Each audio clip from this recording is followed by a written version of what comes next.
You know, when it comes to some of the guests I have on this podcast, it's always interesting. I always talk about how I have a connection to these guests. And some of the people, it's from all walks of life, from my journalism experience, from people I was influenced by, and it's people I've known for years. And my next guest, I've known him for, man, I guess about 30 years, Mike. Yeah, roughly 30 years. Yeah, Mike Gordy. I known him for 30 years, 30 plus years. We went to school at North Salisbury. Did you go to Y Middle? Yeah, Y Middle. My brain is scrambled sometimes. It's like, ugh. I was like, man, because some people went to Y Middle or then went to Bennett, and then other people went from Bennett to Y Middle. So I never can remember that. It's like the whole Mandela effect. Sometimes you put people in situations and places they weren't even there. Right. Yep. That's our age catching up to us, man. That's. I used to always pride like having the mind of a steel trap, but I already know the mind's getting a little rusty. Don't beat yourself up too much. It happens to us all. Oh, man. So how are you doing today, Mike? Oh, I'm doing great. Just enjoying this beautiful summertime weather, and the Eastern Shore of Maryland. This time of year is perfect. It's not super hot yet. The humidity hasn't attacked us, so I'm loving it. Interestingly, you work for Austin Eastciders. How did you get into that role, and what is that position, and what was the big draw to that job? Okay, so previously I worked for our wholesaler / distributor for Maryland out of Baltimore. I was it's Legends Limited. They're based in Baltimore, but they sell beer and cider and a limited amount of liquor products throughout all of Baltimore and D.C. I covered parts of Anne Arundel and Howard County, and when Eastciders launched Maryland and D.C., they needed a representative for this area. The gentleman who later became my boss encountered me throughout the launch period and basically recruited me and offered me the position. I took it. It was a great offer, and it was kind of more of a right place, right time thing. We had a great connection initially. He thought I'd be a good fit for the company. They take culture very seriously, and he thought I would be a good fit with the company and the other employees as well as representing the brand properly. So it was just kind of it was a good fit from day one. So what is it like, especially being a regional sales manager? So I cover all of Maryland, D.C., Virginia, and Delaware. So as one person representing a brand, time management's your biggest ally and hurdle. I wouldn't even begin to tell you off the top of my head what that square mileage is, but 3 states, especially one as large as Virginia, trying to cover that, you really need to be, I call it kind of like a sniper. You need to pick your targets, who you need to visit very strategically. The why is very important because you can only do so much as one person, and you're competing against brands that have, some cities and 3 or 4 people in multiple areas. So as one person, it's just really important to manage your time as best you can. Try to leave a good impression.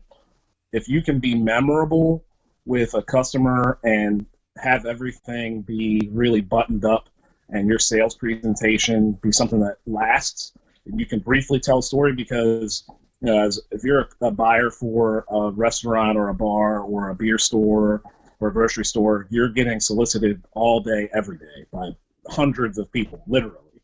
So if you can stick in that person's mind as a person as well as your product, then that's your goal. So, and to be able to do that and stay in mind is important. And then at the end of the day, you have to have an excellent product. And that's an advantage that I have built in is we actually do have something that's worthwhile and that people really seem to enjoy.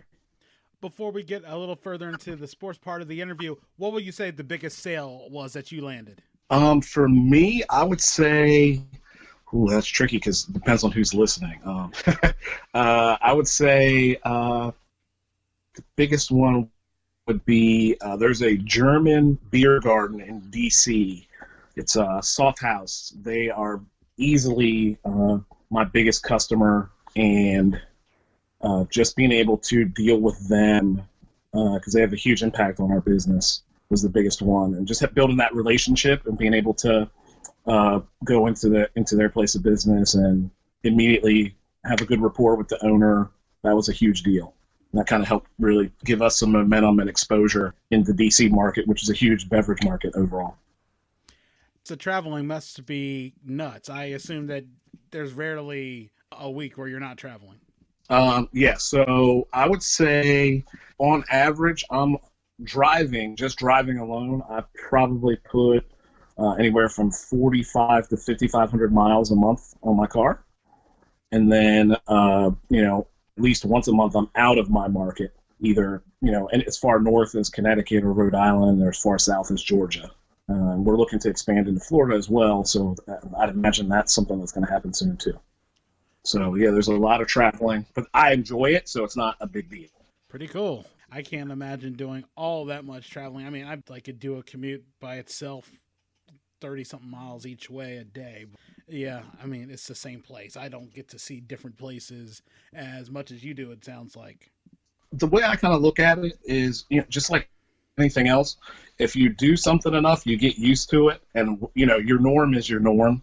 And there was an adjustment period, but it happened so quickly that, I was fine, and I enjoy it. And believe it or not, that me time on the road is actually kind of nice. What do you end up listening to normally when you're driving? So I've caught a couple of your podcasts. I'm a big podcast guy in general. Podcasts are probably 75% of what I listen to.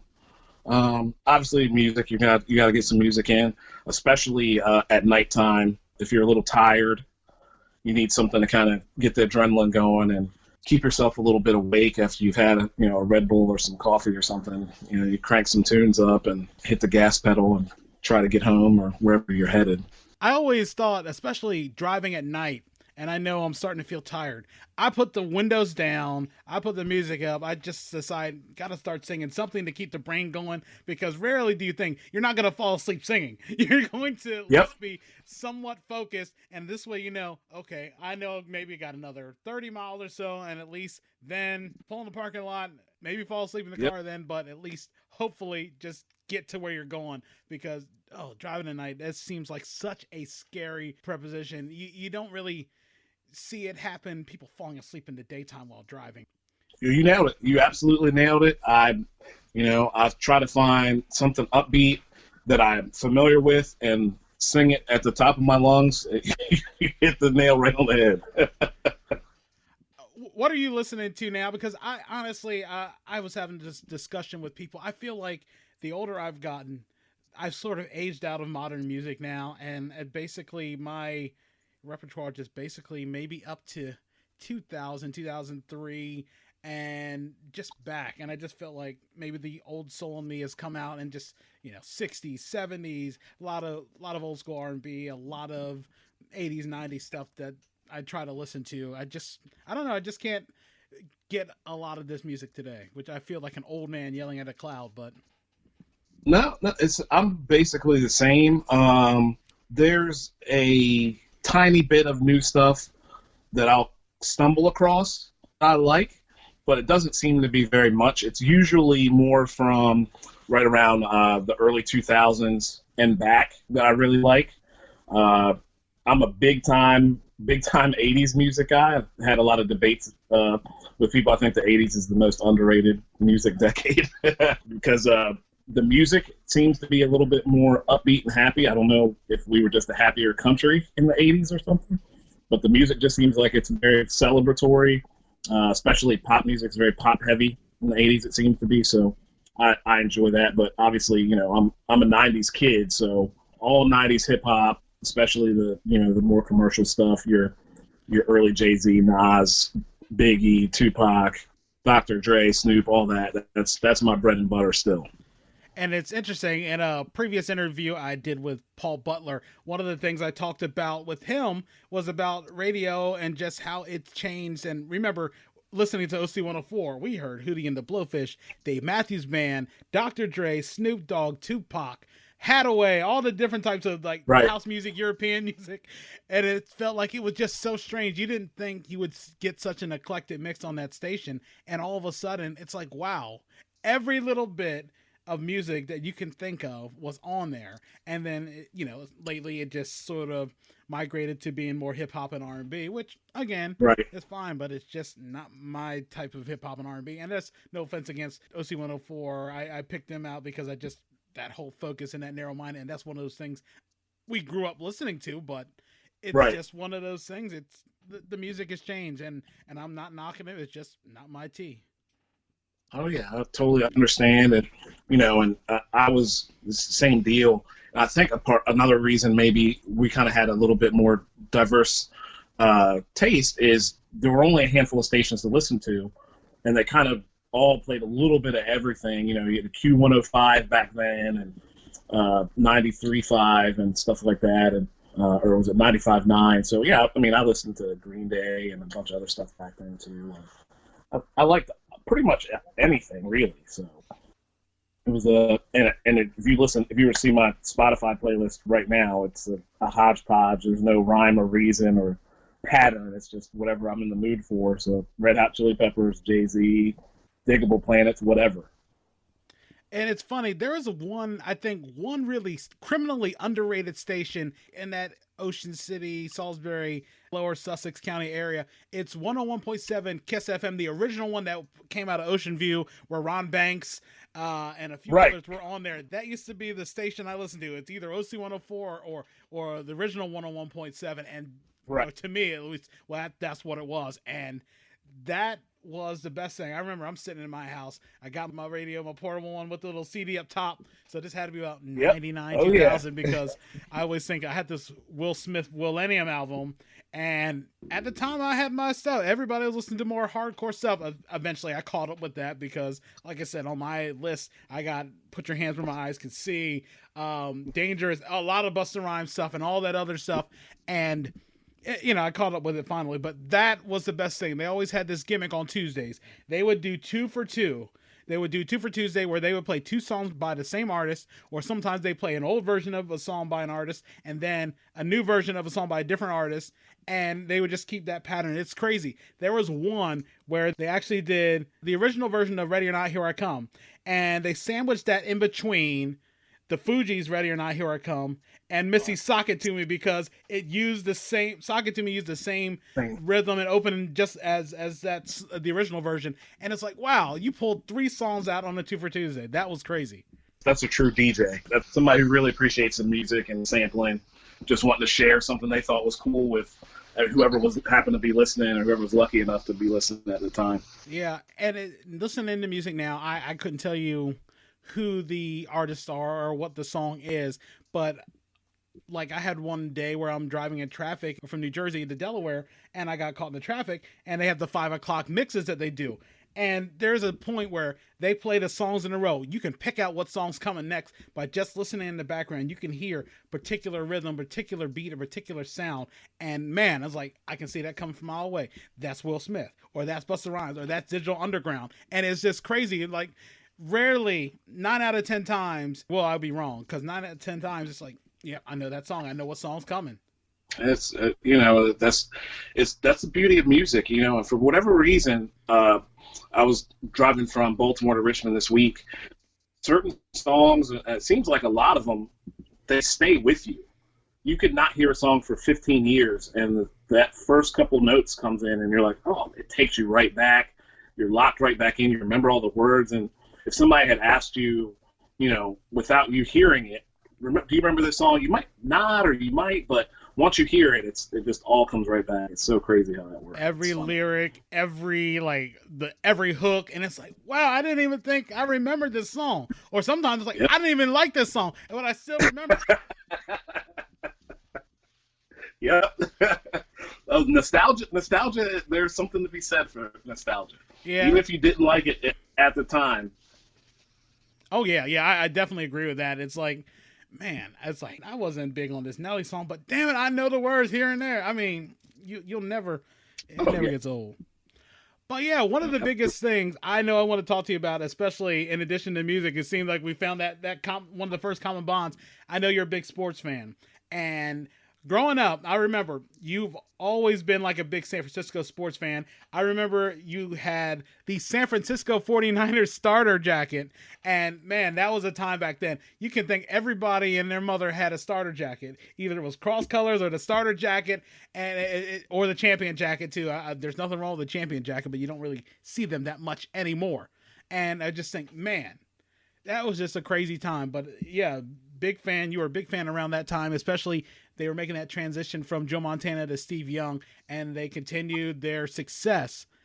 And you were a big Giants fan too. I remember you talking a lot about Barry Bonds and Matt Williams, and yeah, this is right around '94, yeah. So the strike, and that was just crazy. And it's just a lot of things just popping into my head like all at 1 minute, all in one moment. See, so flustered I can't even get it out, but all in one moment they just pop back into my head. Yeah, so it's funny because a lot of people, even back then, would say, "Oh, what's with the San Francisco thing?" And so my grandfather just always had a love of West Coast teams. I don't know what the rhyme or reason behind it was, especially USC football. Obviously the San Francisco Giants. He liked the 49ers. At that time, so right around then, that was towards the end of the LA Rams run. So, and then obviously the Oakland Raiders were still the Oakland Raiders. They weren't quite the LA Raiders. And then, they had just become the LA Raiders. I'm sorry, I got it backwards. But he's just a big fan of the West Coast teams, and I kind of followed suit with that. And, with the excellence of the 49ers, with that tradition that Bill Walsh started and with that entire organization. And you look at that, and really I had a conversation with my boss from work about how you see a lot of similarities in business, in sports, where you create a culture and you set a standard, and when there's the right individual or group of individuals are in place and they know what they're looking for, and they know what type of people they're looking for, and they bring them in and they hold people accountable and tell people, this is your role, this is what we expect of you, and we're going to allow you to execute it. And then they do, it just creates this energy that builds momentum, and it just seems to roll on. You look at what the 49ers were able to do through that decade, you look, and there were a lot of great football teams throughout the 80s and into the 90s. The 80s Redskins were great. The Raiders had some great teams, the Giants, and they were able to maintain some success. Honestly, had a little bit better success in all of them. And, they were really well managed. And I guess you could say it was Walsh was the key cog because he had his hands on everything as a personnel control and coaching and all that. And it was just, obviously the West Coast system and what he was able to do with finding a quarterback that was basically an extension of him on the field, first with Joe, and then I was always really more impressed with what he was able to do with Steve Young, taking this raw form of just athleticism and molding him into this efficient quarterback. That when you look at Steve Young in Tampa versus what he became in San Francisco, the difference is night and day. People underestimate how important coaching is. And if there's ever a testament to how important it is, it's right there. And speaking of Walsh and coaching, you always think about he has the preeminent coaching tree. Everybody under the sun probably coached for him in some way or some link. Mike Shanahan, Dennis Green, there's George Seifert, of course. There's probably so many more I can't think of all the top of my head. I feel like Steve Mariucci. I feel like John Gruden was some way affiliated with that. And maybe Andy Reid. I feel like there's a lot of guys. Yeah. Holmgren. Well, Holmgren was directly under him, and then that's where Gruden and Andy Reid and who else was an assistant under him? Brian Billick. The list kind of goes on and on. It's just crazy when you look at it and break it down, how many of these guys learned under him. And then, I've read a lot of Bill Walsh's books, believe it or not, and he actually credits all of it from what he learned from Paul Brown, all the way back at the Cleveland Browns. And, and Paul Brown's thing was all the best coaches are great teachers. And Andy Reid, Mike Holmgren, Paul Brown, they were teachers by trade. And I guess there's something to be said for that. I mean, the results kind of speak for it.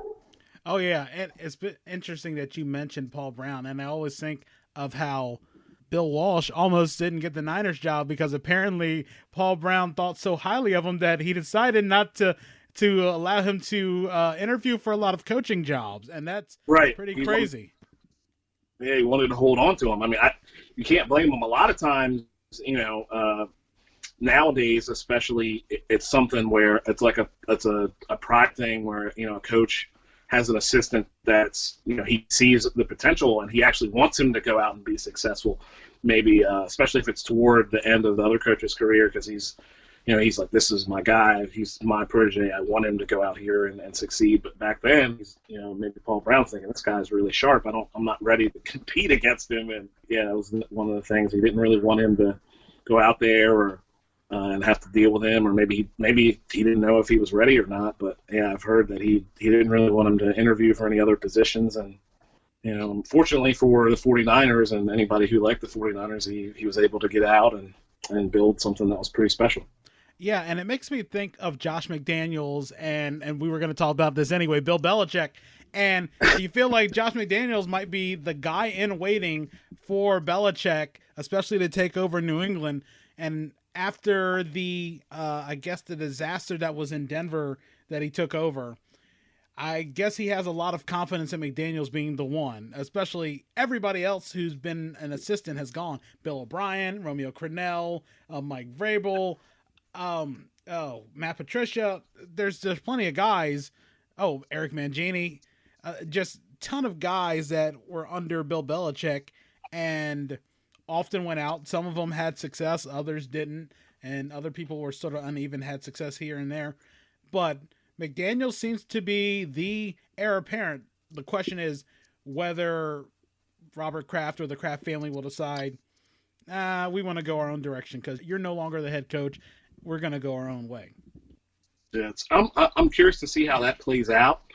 Bill Belichick is an interesting is in an interesting position. With some of the rumors you've heard that maybe him and Robert Kraft's relationship is different.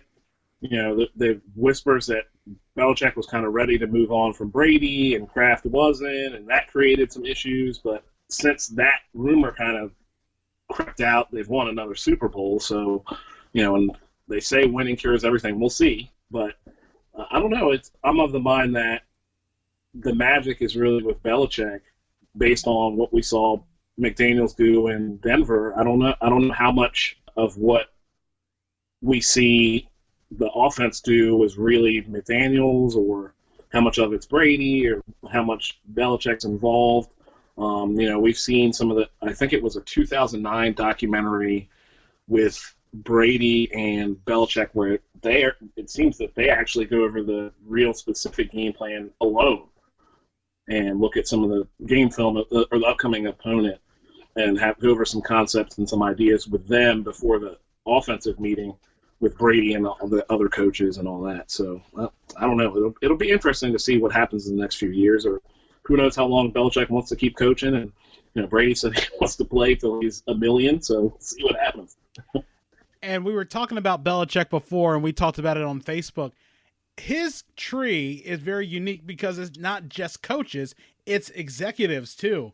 You have Scott Pioli, you have Ozzie Newsome, you have a lot of other coaches that we mentioned previously, and you think about it, that his tree is so big, and he also basically set the direction for two franchises. The Ravens, which a lot of people don't think about because he set that culture for the Browns, and when Art Modell moved them, it stayed there, and he made Ozzie Newsome his GM. If people go to YouTube and check out the A Football Life Cleveland 95, it just goes through all that tumultuous nature of that season, finding out, well, we're moving this team to Baltimore, and you just see the work that goes in it. And it's such a different time because those guys who were scouts and assistant coaches, they were doing the maintenance, they were cutting the grass and all this other stuff. And it was just sort of one of those old school type apprenticeships, learning under Belichick. And he learned a lot too. He learned to be a little more tight-lipped when it came to news and how to deal with the fallout of calamity around you.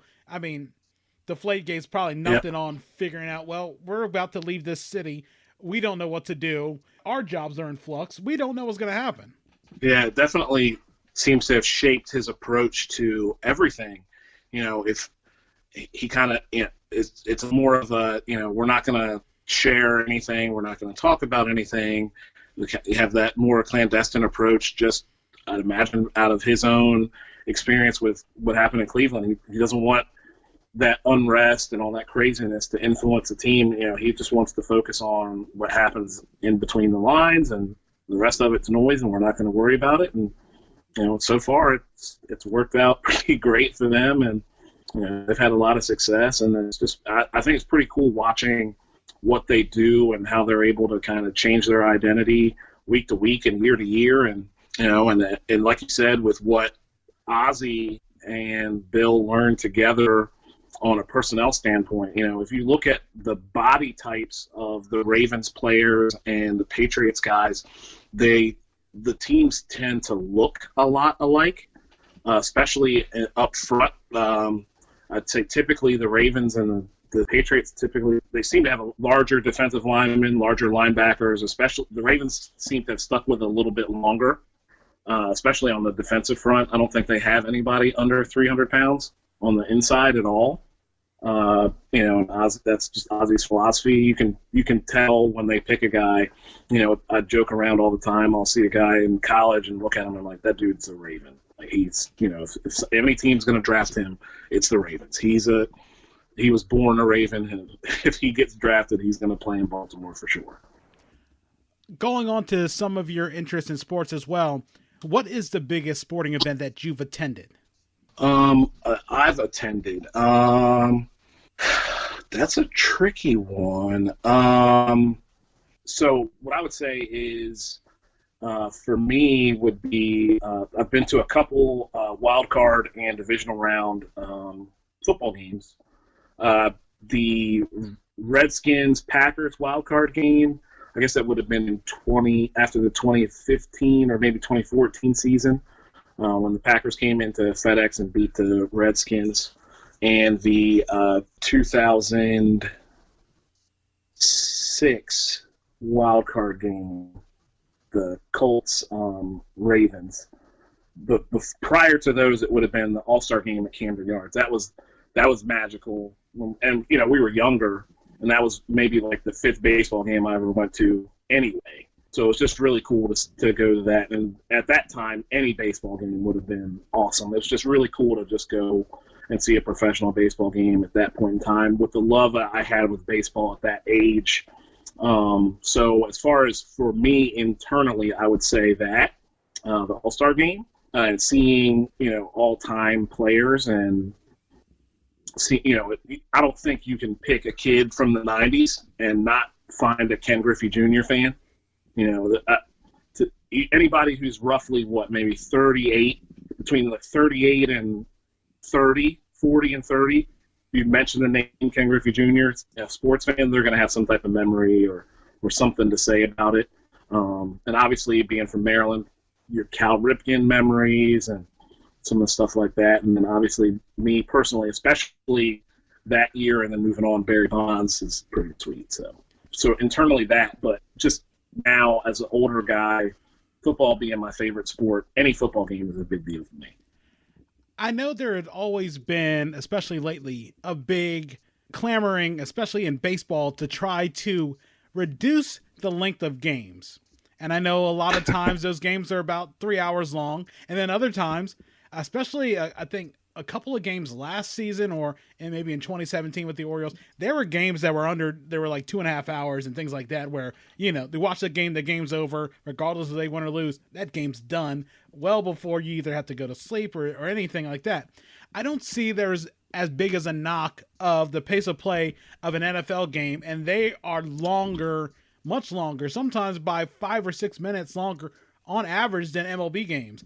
And I think there's a lot of dead time in between when everybody's moving the chains and things like that before they wind up the clock, that there's an equal amount of dead space in an NFL game than there is a baseball game. I guess because of the way that the space is broken up in a football game. The ball snapped, the play unfolds, you're kind of figuring out what happened, especially if you watch a lot of football on TV and you go to a game. If you haven't been to a game before, I'd say it takes maybe a quarter to even figure out what's going on because you can't see everything as well. You're trying to figure out where the ball's spotted. And, God forbid there's a good play action because then you're lost for a second or two. And you're trying to find the ball. And you don't have an announcer right away telling you who made the play or who's on the field. And so with football, there's a lag between what actually happens, you figuring it out, and then by the time you've gotten all your bearings, and then you probably take a peek at other games. I feel like football fans watch the other game scores and what's going on more than maybe a baseball fan, because there's during a 1 o'clock game there might be another 7 or 8 games going on at once. So I think there's more distractions that are football related. There has to be some explanation with the flow that doesn't happen at a baseball game. You're just kind of sitting there, and I don't think there's as much energy. With a baseball game, you're kind of sitting down. There isn't as much happening. Especially if there's not a hit. There's a pitcher throws the ball, catcher throws the ball back to him. He wanders around on the mound or something like that. So there's not that, like, really nothing happened. You're just kind of, all right, whatever. You might check your phone or something. So the energy of each segment's different between football and baseball. I think that's really what, for whatever reason, it just doesn't affect the average fan the same way. Yeah, and I think especially Ravens and Redskins games as perfect examples, there is a band. So the band is going to get them amped up. And even in college sports, the band is going to get somebody amped up. I honestly have never been to a University of Maryland basketball game, but I've been to a University of Maryland football game. That band is rocking, even though they play the Teenage Mutant Ninja Turtles theme repeatedly, but yes, they are rocking, and I feel like that gives energy, especially to sometimes when it's much needed. And I say the perfect comparison, a playoff baseball game is probably as equal to what you might see at a Kansas City Chiefs game in Kansas City regular season, a Monday night game, because it's a very raucous crowd. And I feel like something especially about night games, the crowd is nuts. I feel like all of a sudden they're just going ape. And I feel like that's a completely different atmosphere than a baseball game unless it's something in October. Right. My theory is there's 162 baseball games. You get 16 regular season football games. Each little thing that happens in a football game means, roughly 10 times more than what each little thing that happens in a baseball game. You only have, and at home you only get 8 games. So I just think the impact, people just respond to it differently. And then, right, like you said, then with the playoff game, because everything's so important, that's when that energy really kicks in and the atmosphere is totally different. One example I just thought of to use to compare baseball. Baseball is just like your everyday life because most of the times it's pretty routine. Normal stuff happens. Sometimes you notice you'll have that extremely weird day where stuff either goes extremely well in your favor or extremely wrong. And it's just like most baseball games. Most of the time, it's pretty routine. Stuff's going to happen. Then somebody hits 3 homers in a game, or somebody throws a no-hitter, and then it just goes back to routine pretty much. And I just started thinking about that as I got stuck in a 3-hour traffic jam on June 7th. That was how nuts it was. A traffic jam basically caused what normally would have been a 20-minute ride off the Delaware Memorial Bridge to a 3-hour ride. Ugh. Been there. And it was, it's just that one little random occurrence can take everything off course, and then you're stuck thinking, what just happened? This is terrible. It made me think, thank goodness I had gotten gas. Oh boy, I would have been messed up if I'm really low. And then you got the light beeping. It's like, okay, I know we need gas. I know I need to fill up. Yeah, the strangest stuff happens sometimes, and that's why I just thought about it. It's pretty routine most of the times, and then that's how the best way to compare baseball to everyday life. This is my probably my most controversial opinion, and I'll leave it to everyone's imagination. But I don't know if it's. I'm pretty sure I haven't changed that much as a sports fan since the '90s. But for some reason, baseball in the '90s just seemed to be way more entertaining. Things were a little different then, and I just think that. the offense was more, there was a lot more robust lineups, and things just seemed to happen a lot more. And I thoroughly enjoyed '90s baseball. Honestly, that's a good thing. I was going to mention, and because we talked about Barry Bonds briefly. The thing is this: I have no issue if someone is going to use steroids to play. The only thing is this: you have to openly admit that you use steroids. And this way, then your merits can be judged compared to someone else. Because in this way, we all know there is no assumption that, oh, is he clean, is he not? If he said, you know what, I'm using steroids, hey, that's that player's own health down the road that they have to worry about. It's not mine. It's not like we're getting duped. I see it like this. It's just like any form of professional entertainment. If we're not entertained, then we're not going to be happy. And if you tell us that you're using steroids, that's cool. You're in a different category by itself from the guys who are playing legit, and that's cool. And as long as you're honest about it. Right. The way I kind of look at it, and I kind of separate baseball from football with that because, I kind of put football and maybe like mixed martial arts and boxing in a different category because you can hurt somebody if you're bigger and stronger and faster. Versus with baseball, the danger, the risk for danger is obviously a lot lower.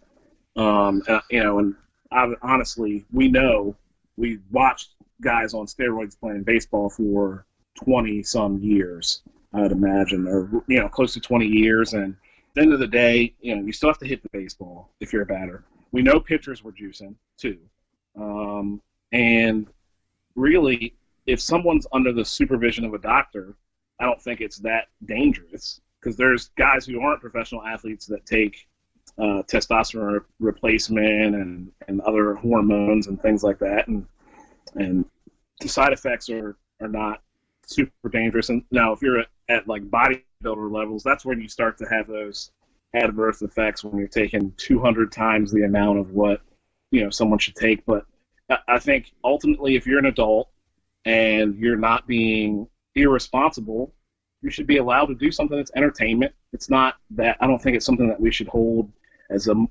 immoral for somebody who's an entertainer taking something that enhances what ultimately is a game. Yeah, as long as you openly admit you use it, that's the biggest thing. You can't say I didn't use it and then all of a sudden you test positive. And like the Rafael Palmeiro thing, it's crazy because that has so many wrinkles to it. The Palmeiro thing is this: Jose Canseco said the particular drug that he remember giving Palmeiro, that showed up in his system. But Miguel Tejada gave him the B12 that he thought was B12, and that showed up in his system. So the question is this: that Palmeiro thing is always going to sit out there, especially it's even worse because he waggled his finger in front of Congress. If he didn't do it, I mean, he didn't pull the Sammy Sosa, I don't speak English, or the Mark McGuire, I just want to talk about the past. I think they would look at, especially Rafael Palmeiro, particularly differently, as it made it even worse that when we think about and that's a completely different story, but look at Chris Davis when he got busted for using Adderall when he did not get his therapeutic use approval, and he still used it anyway, even when he was told you can't use it. People weren't as bad about Adderall because that's something a lot of people in their everyday lives need to function. Right. Yeah. It's all perception. It's all about what people think of a specific drug, because if you think of it in the right light, birth control is a steroid. Birth control is an exogenous hormone with a specific goal of impacting someone's body. In this case, it's not to make their muscles larger, but it is. There are side effects, and so, but no one's they're dangerous or it could do this and anything. You just go to every drugstore in the country has them, and most of them have testosterone too. It's just that people aren't aware that how many of their dads and uncles or coworkers are taking testosterone replacement. But as just like anything else, as awareness increases, and now that's something that, or it was allowed in some combat sports, but once people become more aware of it, who knows? 20 years from now, we might know. Oh man, the first baseman for the Orioles, had a great career up until he was about 35. His number started to slide down. He went to the doctor. His doctor said, "Oh, your testosterone's low." Well, yeah, because you're a little bit older. Let's get you on TRT. And then suddenly he's an MVP caliber player again for another 5 or 6 years. It could be something as simple as that or whatever. I think as science kind of continues to progress, I think sports are going to be impacted by that. Plus, we always know there's stuff that people don't even know about. There's guys on stuff that aren't going to test positive because they're on something that they don't know about yet. Oh, yeah. And it's funny, it's weird combination of music. Like Victor Conte, he was big in the whole Balco thing. Interestingly enough, he was like a guitarist for the R&B group Tower of Power. I did not know that, but man, it's just crazy when he's like, how did you go from being like a bassist in the group to being like the godfather of steroids? Well, I guess he was, because he's not even technically a chemist. He was just like basically like a hobby chemist. He was just kind of into that stuff, and that was his foot in the door. Yeah, that's just ridiculous. I just don't understand that. It's absolutely insane. Just the huge jump he goes from playing the guitar to making designer steroids. Yeah, just like you're saying, like I can't think of any parallels where someone just was in one field and then essentially just picks up something that, their contemporaries have masters and PhDs in, and this guy with almost no credentials becomes like the leading expert in this specific area of the field and changes the landscape of whatever it is. In this case, it was sports. It's crazy. Yeah, and also we were talking about steroids, and you talked about MMA and boxing. I look at pro wrestling. That was more, the steroid use was more for just recovery, because they have a brutal schedule, and for glamour, because even Ric Flair talked about he used steroids just more for looks. And I imagine some guys don't get the opportunity to work out on the road, but if you're supposed to look a particular way, you don't want to be out of shape or not look like it, because then you don't live up to the look that people expect you. Dusty Rhodes could have been Dusty Rhodes looking the way he did, but Rick Rude couldn't look like Dusty Rhodes and still be Rick Rude. Right, yeah, especially, you're on the road 200 days a year, and with their lifestyle, and, they're literally driving all night into the morning. It's hard to then work out to the level that somebody with his physique would need to maintain that and eat the way they would, and then, work a show, or maybe two sometimes, and then drive it all night again without some help. You're not at home, you don't have access to, cooked meals or easily cooked meals and stuff like that. You can't control your diet the same way someone who comes home every night does. And plus the stuff that they did do at night when they weren't driving, that didn't help the situation either. Yeah, and when you hear about some of the guys now, the younger guys who are about our age or maybe younger than that, they don't partake as much as some of the older guys did in a lot of partying. And it seems like that was a knock on some of the younger guys. Oh, all they do is play video games and stay to themselves. I mean, not everybody's going to be like Ric Flair and shut down the bar at the Sheraton Inner Harbor Hotel in Baltimore. I mean, but then you look at it, and the guys from, especially from our childhood of watching wrestling, how many of those guys are still around? How many of Ric Flair's contemporaries are still around? They lived really hard. Just even if you did everything right, quote unquote, and didn't do the extracurriculars, just from that traveling and how the toll that sport takes on your body, that will have some consequences. Then you add to the fact that they're drinking and all the other stuff they were doing, and then you throw steroids into the mix. Yeah, you're probably not going to live to see 70 or 80. It's a miracle he's alive. I'm glad he is, and I'm a huge fan, and a huge fan of all those guys. And our generation, I think we're really lucky, our age group, to have been around to see the heyday of. Cause I think that entertainment-wise, that it's not even close now. I don't think the product's close to what it was.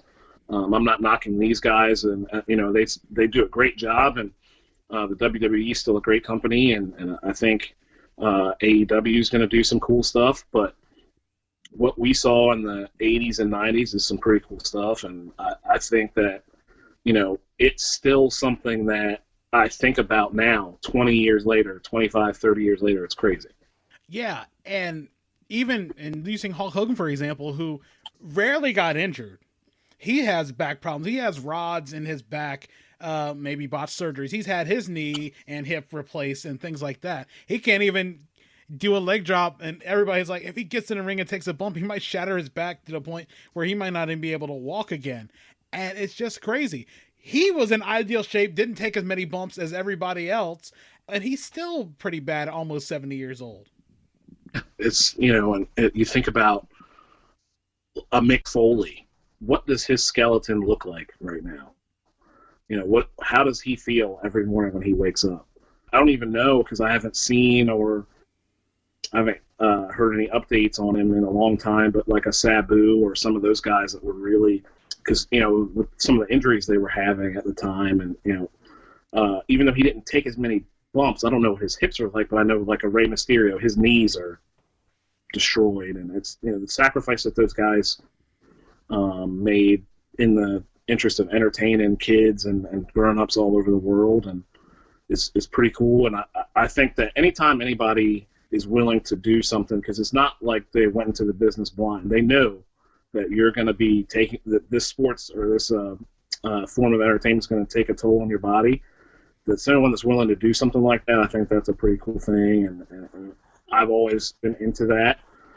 Obviously, more so when I was a kid, just because I think it was a little bit more entertaining. I liked the ring psychology. I think they told great stories in the ring, and just the style of match was a little bit more entertaining for me as I start to sound more and more like an old guy. But it was, I think that pro wrestling is a really unique form of entertainment. I think anyone who approaches it with an open mind and you can kind of explain it to them if they're willing to listen and really watch it would be entertained by it and think it's pretty neat.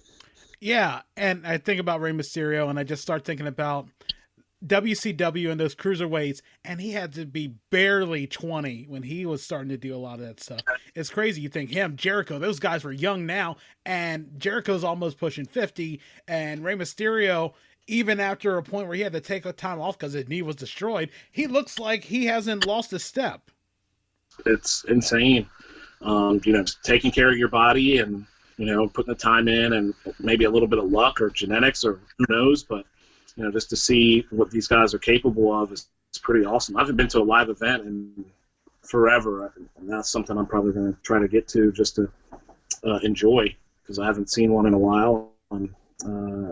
It's a pretty cool thing to now with the WWE Network to go back and look at some of the cool stuff that was going on in the 90s and early 2000s, and even seeing some of those nitros and that were in Salisbury back when we were there, and checking some of that stuff out and trying to relive some of that.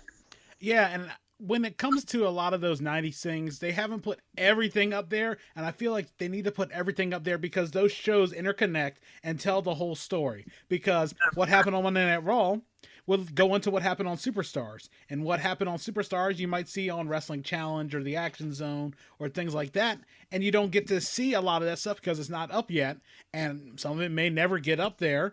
And I'm waiting for all the WCW Saturday nights from basically like 93 on, because that's when I started picking up the early part of 94, right before Hogan came into WCW, because I had been watching WWF about maybe before SummerSlam 94. So it was basically after WrestleMania 10 and right before SummerSlam 94.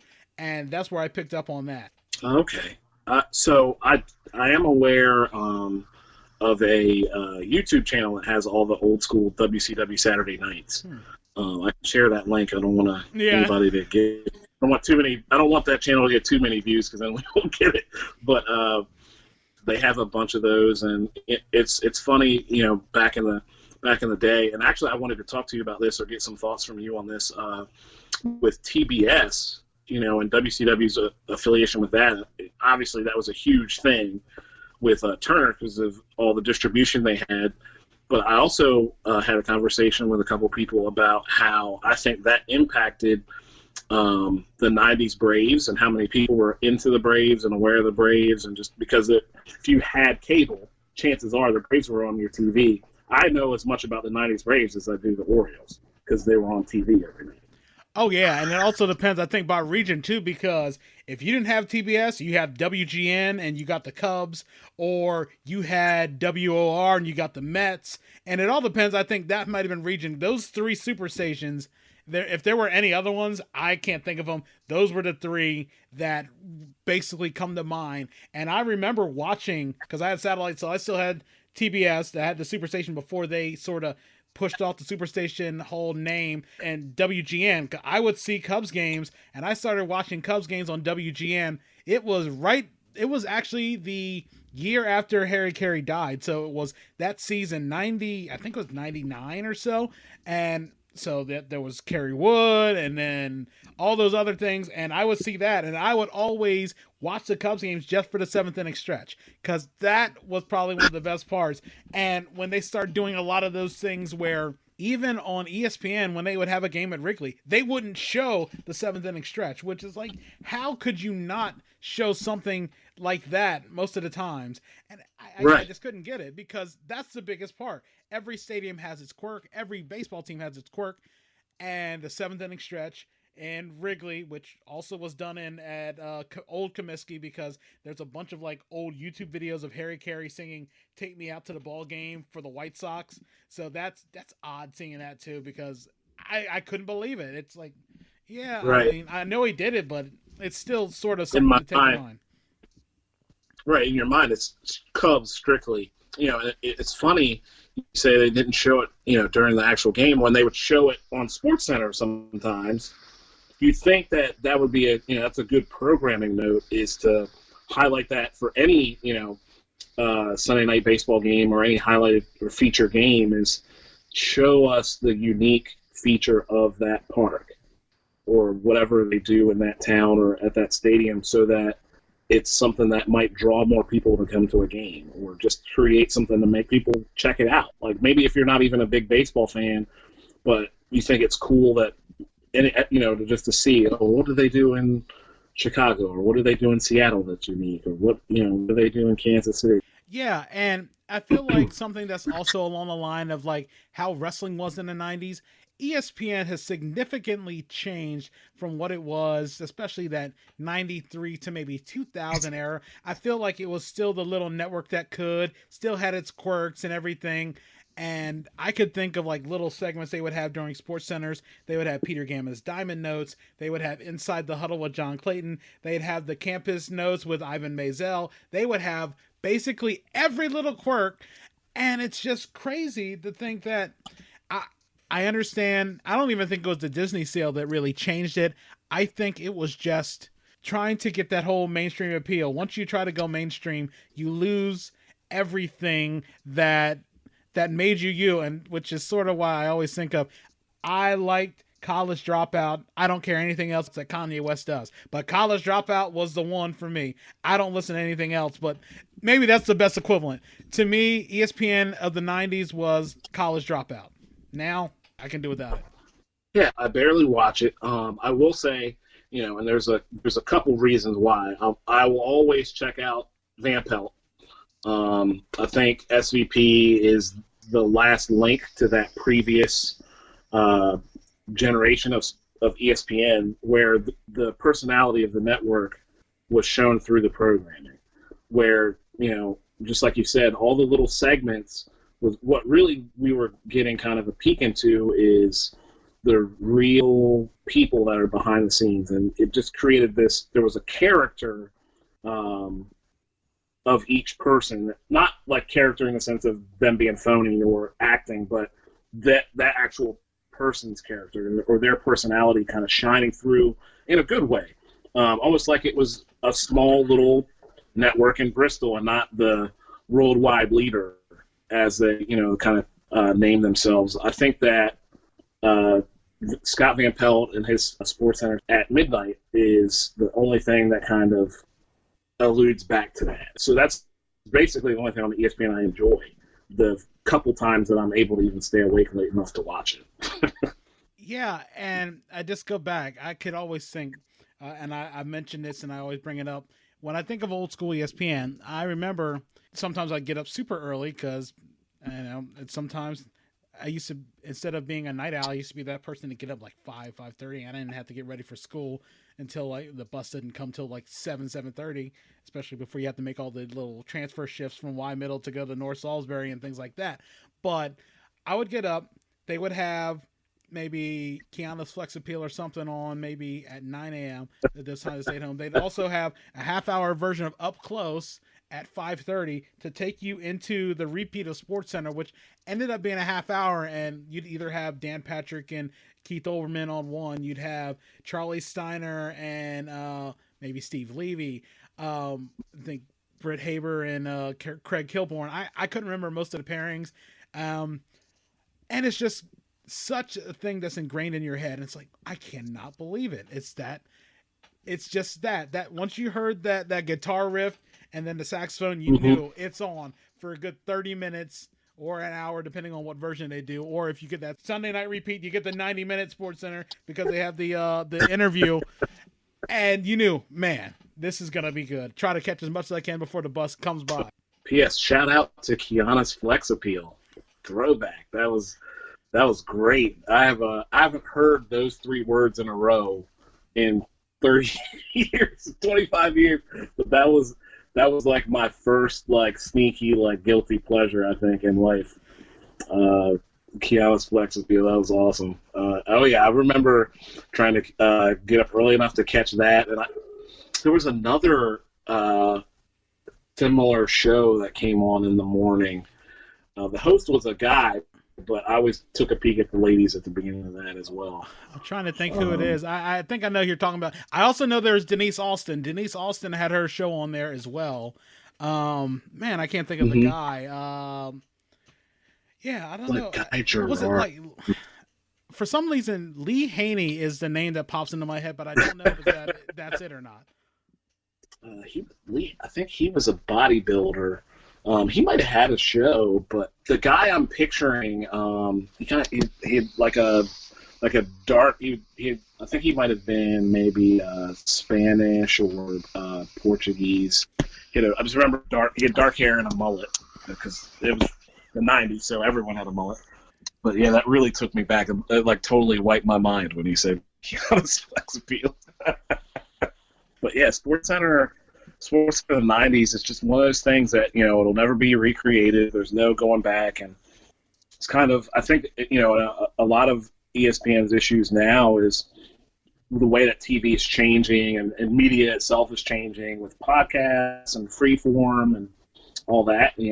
I think stuff like this is what people really want. They kind of just want where people can kind of share their ideas, and it's unformatted and free flowing. I think that's more appealing for a lot of people, or if they want something that's more of a kind of a quick fire thing, they'll just go on the internet and maybe just watch some highlights real quick without the commentary. They don't really want like the summarization or the wrap up portion. And I think the personalities of those guys shine through, and it didn't seem like it was genuine. It didn't seem like it was fake. And you think of even some of the local sportscasters that we would see on TV, and just like where we live, we got all the different stations. We got DC stations, we got Baltimore stations, of course, Salisbury stuff in our backyard. And I always go back to George Michael and, bombastic type of personality. And after interning with him, that is legit. A little sedated off TV, but when he was on, he's legit, and he was good to go. Because sometimes you can't keep that energy up, 24/7. But yeah, guys like that, the personalities, and I feel like they shine through. Now, I don't know. I think everybody's generic. I think it's like the equivalent of 2,000 wrestlers, where it's generic guy in black tights with a tribal tattoo and some type of faux metal song that's their entrance thing. That's basically what it feels like with ESPN anchors. Nobody really stands out. It's just a bunch of they're all kind of the same, and I don't know if that's like a company mandate or they're not hiring, obviously there's people out here with the personalities, or maybe they don't want to go that avenue. Maybe the personalities are like, I'll just kind of do things on my own, or I'll go my own route. There's guys on Bleacher Report that have personalities. There's guys that have their own deal, or there might be some guy we don't know about yet who's the next big thing that's got 800 followers on YouTube today, but could be something else tomorrow.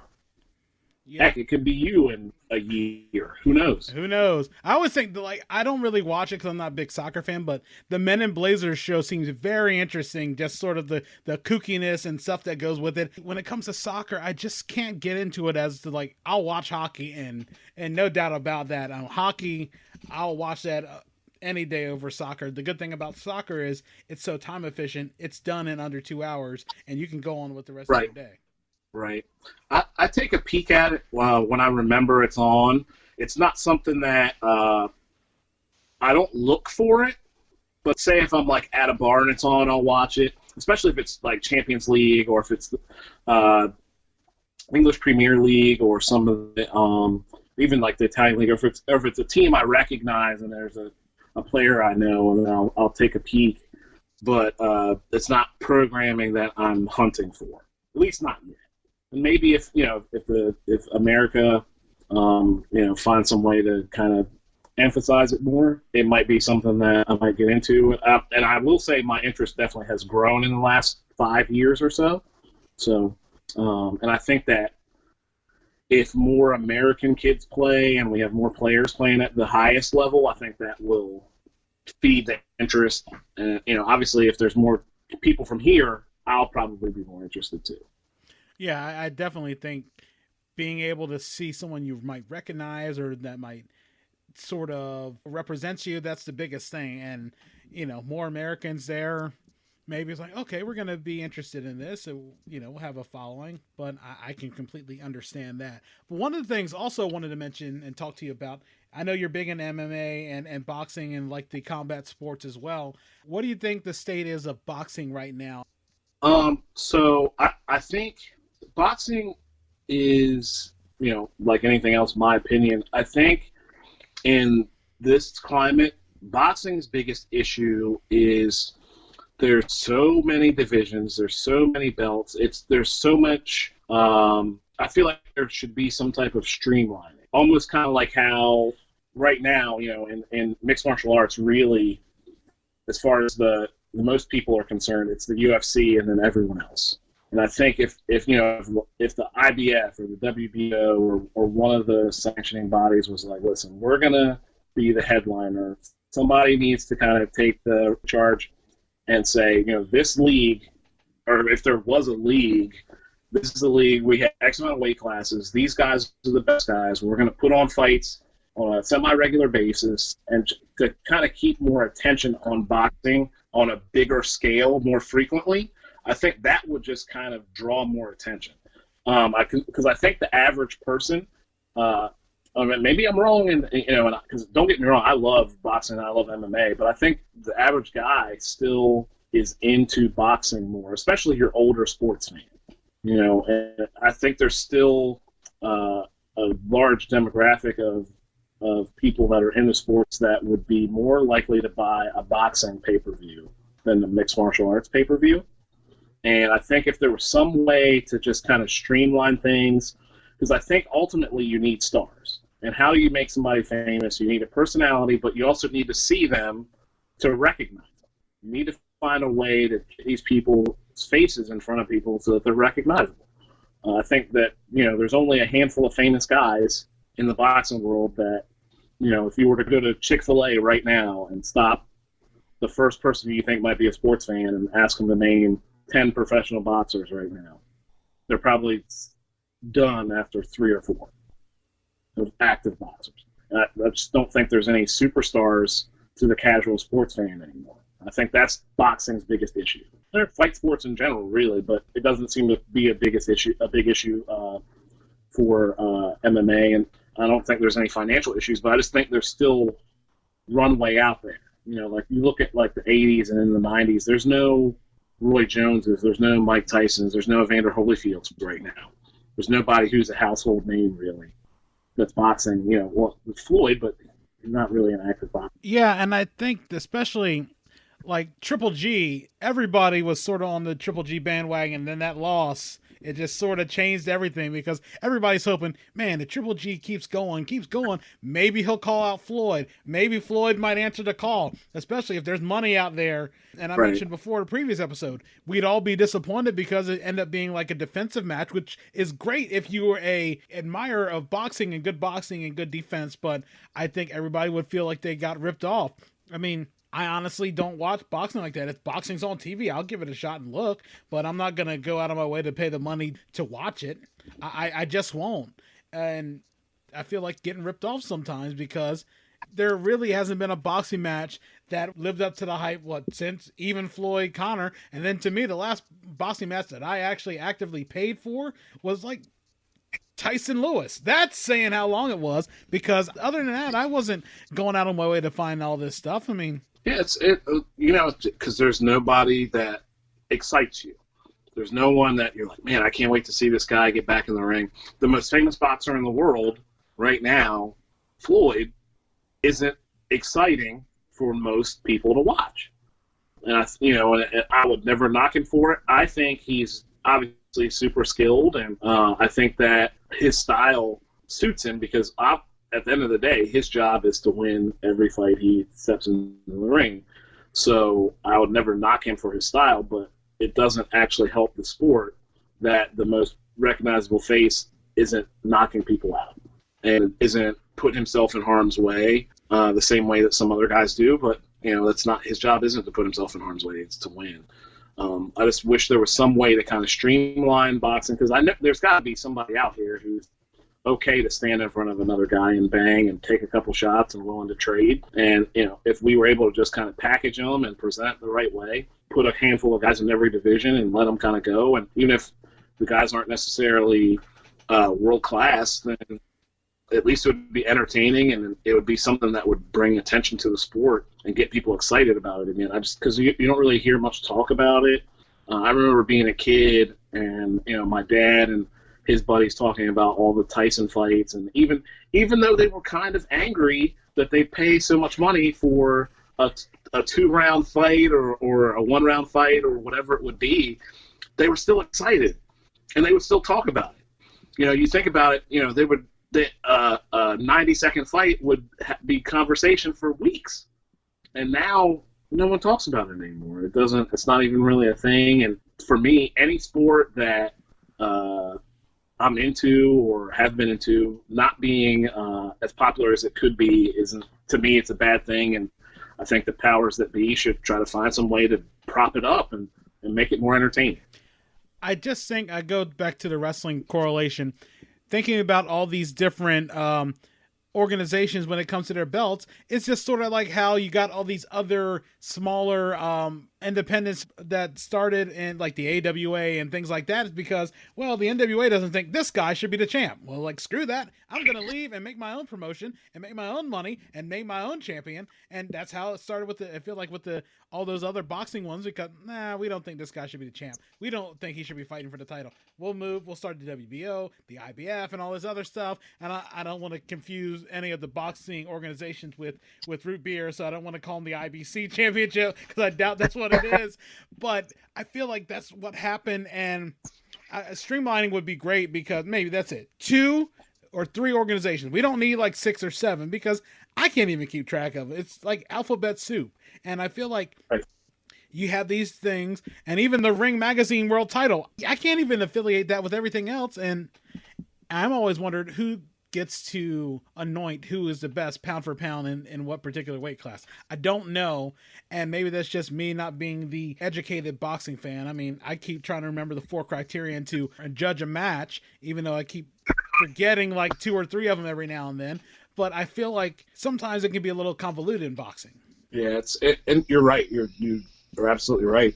It's just a lot of there's too many organizations. There's just this big gray area. It's just all too nebulous, and I don't think that it makes it easy to navigate as a fan. And all the marquee fights cost money. There's an entry fee to watch a potentially good fight.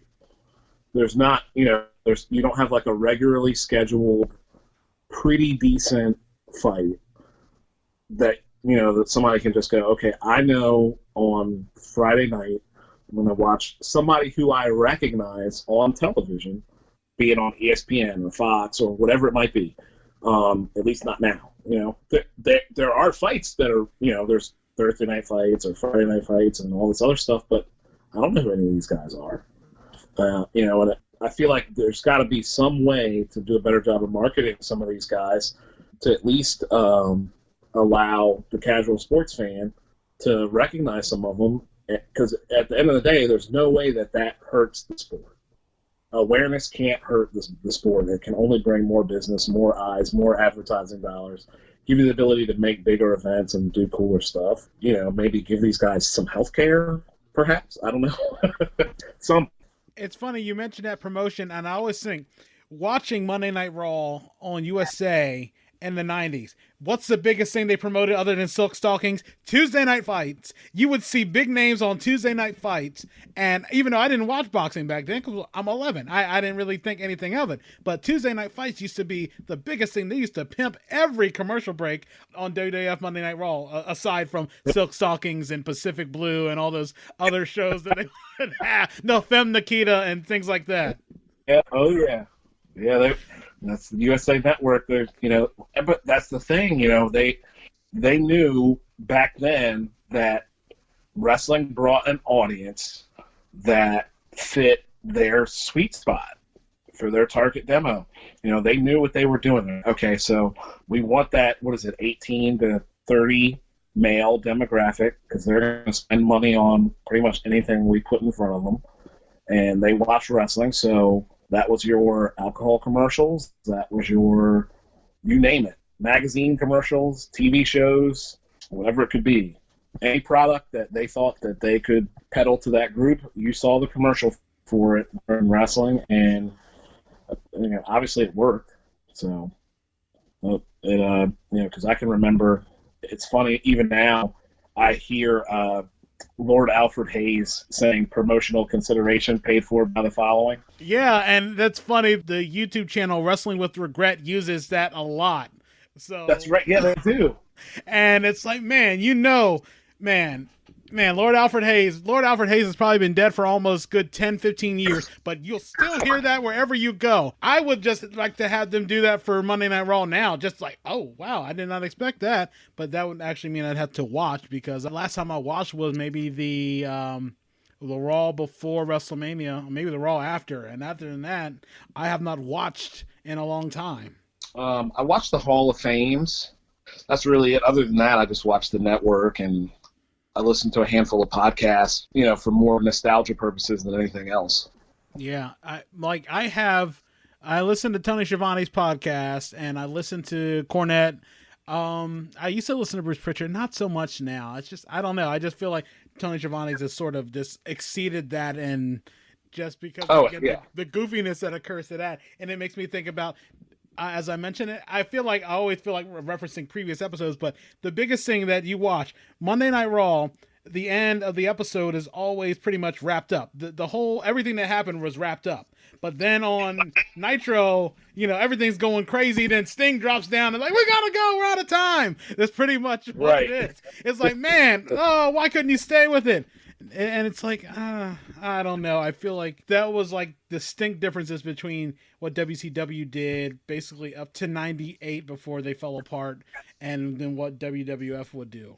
Yeah, the programming was different. And it's funny you mentioned not listening to Bruce's podcast anymore. For me, because I don't listen to it as much as I used to either, a couple things. They focus more on, lately anyway, more on stuff after I stopped watching. So, St. Valentine's Day Massacre 04 has no significance for me because I wasn't watching wrestling then. And they don't cover, and it's kind of the same topic, kind of the same point, but they also don't cover, it's like, I don't know if Conrad's waiting for certain things, but they don't cover some of the stuff I really want to hear. I haven't heard enough stuff about The Rock. You could never tell me too much Shawn Michaels stuff. You can't tell me too much Stone Cold stuff. I want to hear more Kurt Angle stuff, And then obviously I listen to Tony's podcast. Plus, it's just silly and all the Blue Chew jokes and all that stuff. And and I've been listening to JR's podcast now. I wasn't before, but the format's better with Conrad asking JR about stuff, I think, and it's pretty cool to actually hear Jim Ross, the person, and kind of see his real personality come through. I didn't know JR was funny. I never found him funny before, and he's actually a pretty funny character, and some of the stuff that he's already kind of opened up about and shared about some of his extracurriculars as well, I found pretty entertaining. So it's pretty cool to. It's anytime I can get a peek into the real life of somebody who I basically grew up listening to their voice is a cool thing for me. I would have killed when you say that, especially extracurriculars, if they did before he passed. A Mean Gene podcast, that would have been interesting, just hearing the stories that you always hear, especially what Tony Schiavone talked about and what Bruce Pritchard talked about. A Mean Gene podcast would have been very interesting, because I can only imagine that might have been the only other person, despite his medical condition, who probably would have outdrank Ric Flair. That's probably the only person I can think of who would have did that. Right. It's really cool, hearing them kind of talk about how great of a guy Mean Gene was, or when they all reminisce about Gorilla Monsoon and how great of a guy he was, or even though Tony and Bobby Heenan had their issues, what they, he still has lots of glowing things to say about him, and it's just, that peek behind the curtain on anything that was played such a big part in your childhood is pretty cool, and I look forward to some of those podcasts, especially if I peek in my Apple Podcasts and it's a pay-per-view or something I vividly remember. I'm like, oh man, I can't wait to hear this. So, there's times I've had, with my commute, I have a meeting, or I know I'm going to go see an account in Baltimore or DC or somewhere in Virginia, and I'm driving. I look at how long the podcast is. I'm like, okay, so it's going to take me 2.5 hours to get to this account. This podcast is 3 hours and 10 minutes long. So I'm like, okay, I'll start listening to it in the shower, so I don't have to stop it right when I get there, or whatever is going on. It's just neat, and of course, every time I'm listening to this, I stop and I think, and I'm like, man, Conrad is the luckiest dude in the world as far as like being a wrestling fan. Like, this is his job now, is hanging out with the voices of his childhood and interviewing them and goofing off and going to Vegas and booking Starcasts and stuff like that. Yeah, it's interesting, and the fact that his father-in-law is Ric Flair, that's even crazier. And I can't imagine that he really just hit jackpot. And of course, they're talking about he's doing one with Arn Anderson now, and that'll be interesting. Yeah, it'll be interesting how that'll work, and if everybody talks about, Arn Anderson's a really funny guy, but if you get him to do it realistic instead of sort of kayfabe and all this other stuff, I think that could be very interesting, because you never know what to expect. Right. It'll be interesting to just see what, Marty Lundy, the real person, is like, as opposed to the character, and it's because, for me, it's like, oh man, it's Arn. He's the enforcer. He was just Ric Flair's guy, and it's just, even though, obviously he's a real guy and man, and he has a family, and he has his life outside of wrestling, but you see these guys, and you, in your head, it's like you revert back to the 12-year-old you, and you can't remember, oh yeah, he's a real person. So it'll be cool to see what it's like, and I'm excited to see how that kind of plays out, and hopefully it's good, and he has a lot of cool insights to share. And anytime anyone who is close to Flair has a podcast or gets on something and they can kind of share an uncensored story or two, I'm down for it. And I'm actually curious if he'll ever talk about the incident with Sid, because that everybody wants to hear what happens. I mean, I think I've heard Vader's incident of it. I've heard Too Cold Scorpio's version of what happened. I want to hear that. I assume that everything's been put to bed. It's been years, and But I want to hear what his thoughts on that story, what happened, and what is true and what isn't. And I mean, Sid threatened Brian Pillman with the squeegee. So I mean, I've heard different stories. So this one would be gold because whether he starts off with that, I don't know. But I mean, or I like to hear about the night he knew. That's it. My wrestling career is over because that promo he did on Monday Nitro. There's like maybe 2 or 3 other promos that I think of that stick in my head, and I always think of the other one that maybe sticks in my head is on WCW Saturday Night when Dusty Rhodes talked to Dustin and wants him to team up for War Games, Fall Brawl War Games, and he talks about how the Kennedys were blood, the Earps were blood, the Rose were blood.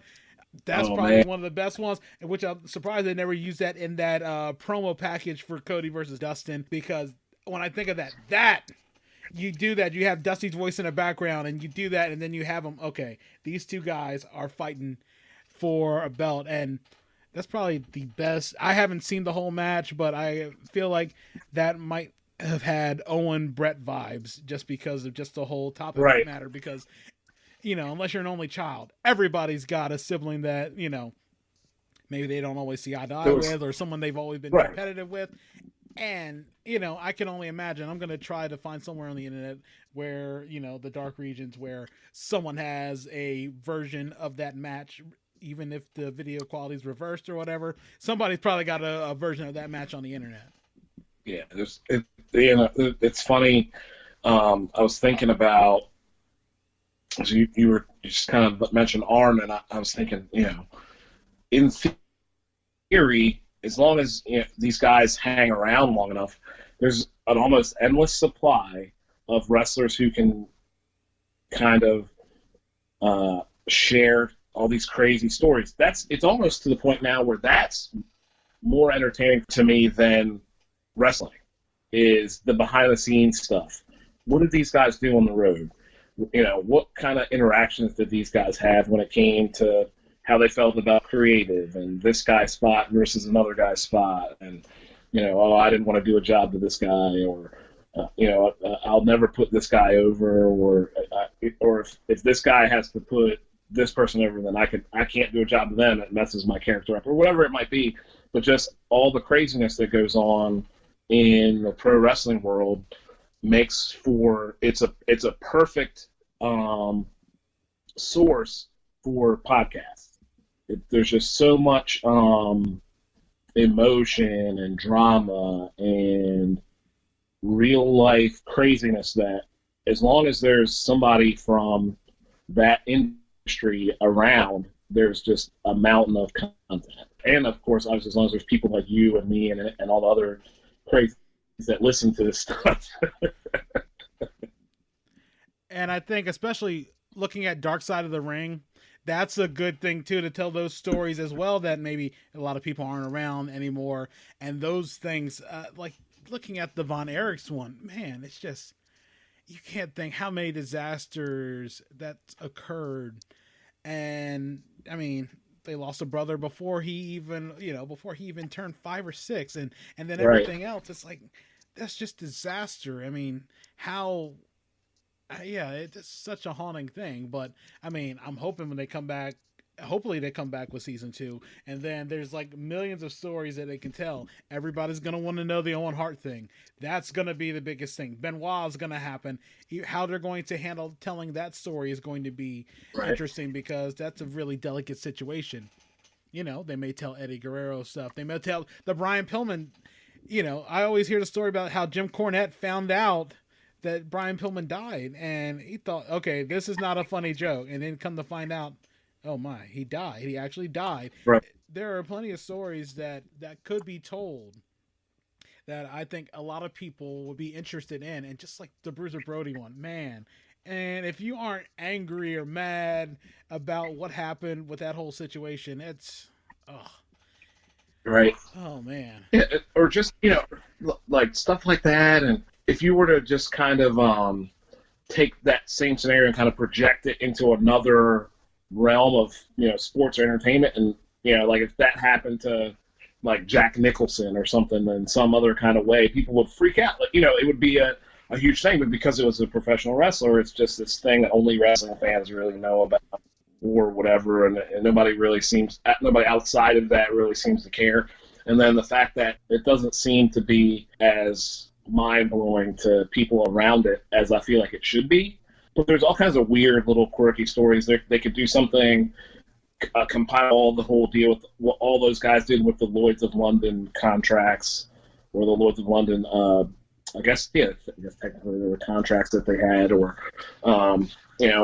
or somebody just kind of did a report or compiled just how many of these guys passed away from specific ailments that, you could contribute to, one of a number of different things. And, you think about, like for me, anybody that knows me, or if you just happen to stand next to me long enough, you know how I feel about Mr. Perfect, Kurt Hennig, and Rick Rude, and how I didn't even know until maybe 5 years ago that they were close friends. I had no idea.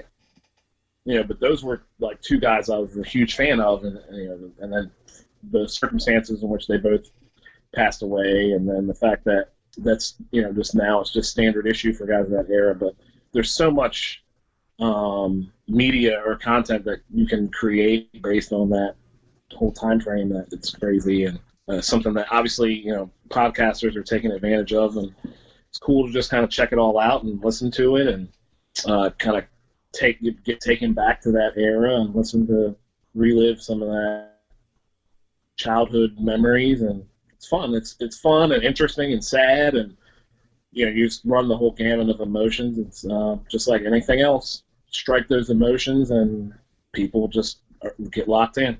Excluding the Owen Hart death, what wrestling death really hit you the most? That's a tricky one. I would say it would be Mr. Perfect, Kurt Hennig, for sure.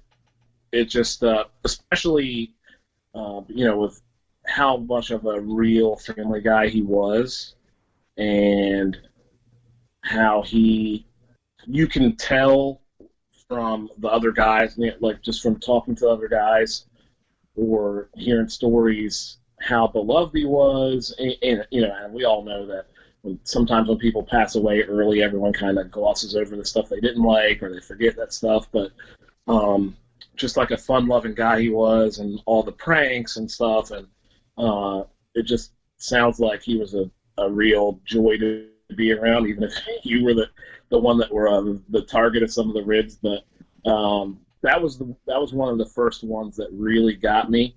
Other one that kind of jumped out at me right away was Roddy Piper, because he was probably, besides Hulk Hogan, he was like the first pro wrestler that I was really a big fan of. Yeah, and because that didn't his happen not that long either before or after Dusty Rhodes had died too, so it's like they were within a week of each other or so, and it's just absolutely crazy. And I still think about, I remember watching the Costas Now, or maybe it was Real Sports, they might have had them both, because I think they both had Vince McMahon on, but they talk about it. Roddy Piper says, "I'm not going to make it to 65. I'm not going to make it." And it's absolutely crazy. Then you see them bring it back for that John Oliver interview, and man, it's absolutely ridiculous. He called it. And I mean, it's crazy. Someone always said, man, you imagine, it had to happen, him pass away in his sleep due to a heart issue, because he surely wouldn't have taken him while he was awake, because he would have fought that. And and it's just, man, it's just crazy, because, I think, a few years ago, I was thinking that Funny or Die video he did where he fights childhood obesity, and then it's like, man, he's gone. You just can't believe it. I mean, the Randy Savage one was sort of impactful because it came out of nowhere, and finally he married his high school sweetheart. He seemed like he was happy. He was retired. He'd do a voiceover here or there, and then wow, it was just nuts.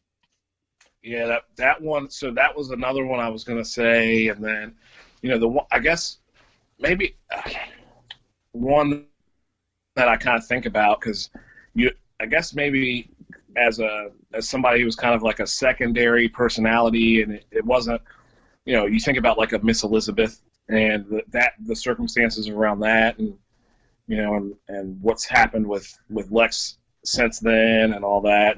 Like I said, that whole world is just a crazy, drama-filled world. It's outrageous, some of the stuff that has just transpired. It's, but it makes sense because it was this larger-than-life, dramatic thing in front of the camera. So, even if that was only, 10% crazier than reality in front of the camera, then obviously what's going on behind the scenes. Yeah, and the 80s just, it seems like it's a perfect playground. All the drugs and everything that was going on and the constant working, the painkillers and stuff like that. It's a perfect recipe for disaster. And, going to a whole blame game would be just nuts because there's too many variables and too many things. It's just, that was a really interesting time. It's crazy for every Mr. Perfect and every Rick Rude and for every Road Warrior or Hawk, you have Scott Hall, you have Jake Roberts, who surprised, really the worst thing you probably hear Hulk Hogan had done drug-wise other than steroids. It's the 80s, apparently. Who probably didn't do coke in the 80s? Right. Yeah, it's, I remember, I didn't know about the circumstances of Jake Roberts' birth or his conception until I heard it on, the Bruce Richard podcast and all that. And I didn't, that's one of the top 5 craziest things I'd ever heard. I don't know if you're familiar with that or what, how his father and his mother came to be and all that. I had not heard about that. And surprisingly, I don't know, maybe I just glossed over the Jake Roberts stuff. I don't know. It's nothing against it. It's just like, I was looking at more like the WrestleMania 10s, the WrestleMania 9s, and all those other things. But yeah, what happened?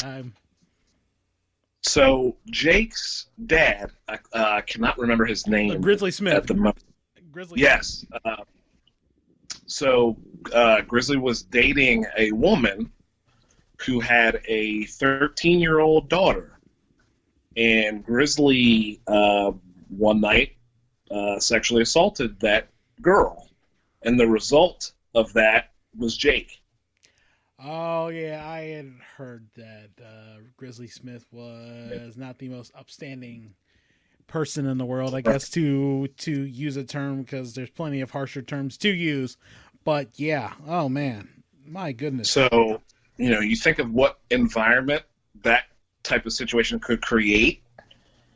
You think about, so now you think about how Jake's maternal grandmother would feel about his father, how his mom would probably feel about his dad, and then I don't imagine because they weren't very close until he was, they were never super close, and they didn't have much of a relationship at all until he was older.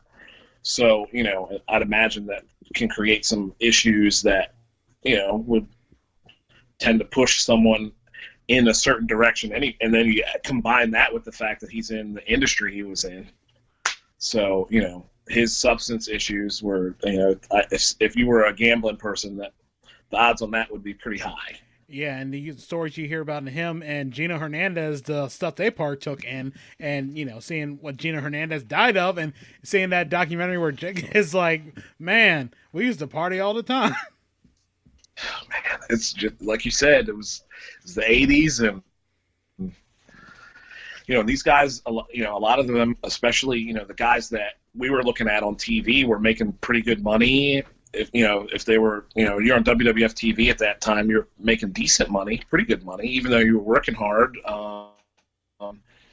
So, they could probably get their hands on whatever they wanted as much as they wanted. They would talk about, even later on, even though they weren't partying super hard, I remember Hall and Ash would talk about, even they'd show up to WCW TV and Macho Man and Hogan would have coolers of Miller Lights iced down. Because they would basically, you remember the NWO time period, Hogan would start the show with a promo, and that's it. He'd work 7 minutes or so, and then after that, it's just beer 30 for 3 hours for him, and that's it. And that would just be the beginning of the night. Man, Hulk Hogan worked less than a Triple H promo, 2.5 or 3 times as less than a Triple H promo on any given night on Monday Night Raw. Yeah. Yeah, he was getting, so that's 52 nitros a year, give or take. He was making, like 20 or we'll call it 15 million. And so, yeah, my guy was making like $300,000 a promo. Shoot, I just think, man, go there, say 7 minutes of a promo, maybe show up at the end of the show. I mean, right. Yeah, it's just crazy. And yeah. Oh, you know what? Another death, as we slowly start getting towards wrapping this up. Ultimate Warrior, just the fact that saw him on Monday Night Raw, do that whole promo thing, and the next thing you know, the next day. And Very it's next like day. Either he was being self-prophetic, or maybe he knew the deal, or maybe he was sicker than he let on to be. But man, that's just crazy. And like, no, I mean, then somebody says, Ultimate Warrior died. No, you're kidding, right? We always heard the rumor, oh, there's 2 Ultimate Warriors. The first one died. It's sort of like a Paul McCartney rumor. Like, the first Paul McCartney's been dead for years. It's when I heard that, I'm like, no, you're kidding. He can't be dead. And then True was day. He was gone. Yeah, that was another one that kind of, because just like you said, I remember his promo after WrestleMania, and then I happened to be looking at Deadspin on my lunch break at work the next day, or that Tuesday, and I'm like, this is crazy. It can't be real, but that especially coming from that source, I was like, well, this is it's definitely real. It's outrageous. That was that one. I wasn't as emotional about that one. Obviously you don't wish ill on anybody or anything like that, but I didn't have the emotional connection to Warrior as a person, just because some of the stuff that he had said and some of the ideas he shared later on in life. Even though as a kid I loved if it happened in 1990, my response would have been way different. But yeah, he just kind of it was really shocking, and yeah, it was a little creepy when you think about what he said in the promo and then what happened the next day. You think maybe he knew that he was on his last legs, and I don't know. It's but yeah, it's that business is it's a rough one, and it your longevity just isn't there. It's the fact that Flair, and then of course I guess it was what TMZ reported that he had some type of issue. It was apparently just a regular procedure, but anytime I see his name on my Apple News feed, I get afraid and freak out. He's been so close. Yeah, and just even with like Bret Hart having the stroke and everything else, plus that thing that happened at the Hall of Fame, it's like, man, and him having tragedies befall his family and him, it's like, man, would they just leave Bret alone? Just let him have his peace. Yeah, it's to have Owens bad enough, and then Goldberg almost killed him, and just can the guy catch a break? It's unfortunate. But I guess that's just the cliched nature of the business. One brief thing I had sort of prefaced it in a previous episode. I was talking with some people about, you ever notice that a lot of maybe boxing and MMA have basically taken some of the things that wrestling did, especially being able to talk people into the building or talking them into buying the show. And I feel like that is something they don't do as well as wrestling, but they're starting to take some of the old wrestling tricks and use those to really pump up and hype up a lot of their pay-per-views. Well, yeah, just anything from as simple as entrance music, the staged animosity at press conferences, even though, obviously in boxing and MMA, it isn't always staged, but sometimes it is. Just the way that they package stuff, they essentially do the vignettes. the production sometimes reminds me of it.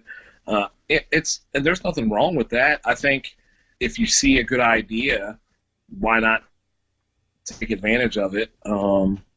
It's something that other media outlet, other forms of media do all the time. If at the end of the day, if you can bring that entertainment level up, take advantage of it. I don't have an issue with it. I think it's pretty cool seeing something that I was into that people would make fun of, or that's kind of this lower brow entertainment in some people's eyes, and then those same people that have that opinion really be into another form of entertainment that took a cue from what I liked, and they don't even know. It's a kind of a cool thing. That oh yeah, they got that idea from wrestling. I get it. Good job. I think about that with our president and some of his behavior, and I'm like, that is 1,000,000%. He definitely just cut a promo. No, and he is, and he's drawing heat on CNN, but it's a cheap pop at the rally. They always say any publicity is a good one. Any publicity is a good one, good or bad. But no publicity. That, as they call it, last thing you want is X-Pac heat in real life. That's all. That's the last thing you want. You don't want to come out there and nobody care about you, because it's just like the guy James Holzhauer on Jeopardy.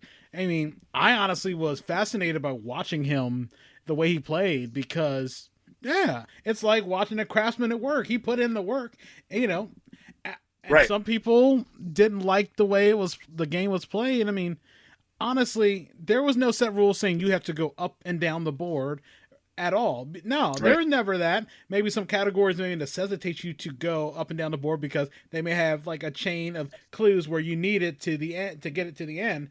But I don't see anything wrong with the way he played, and not everybody's going to be the same. I just think I just started getting back into this kick of like watching my old Sports Jeopardies, and the biggest thing I noticed, I didn't go up and down the board either. I just went here, there, here, there. I wasn't thinking anything of it. It's sort of the subconscious thing where, I always see people go up and down, but I'm like, oh, I'll just go to a high value thing. Not thinking of daily double, and that was just a crazy experience too. And I always feel like talking about that, one thing I always say, I don't want to feel like Howard Wolowitz and feel like, oh yeah, I was an astronaut.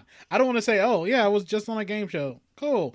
I don't want that to be, my whole life thing. Like, oh yeah, he was an astronaut.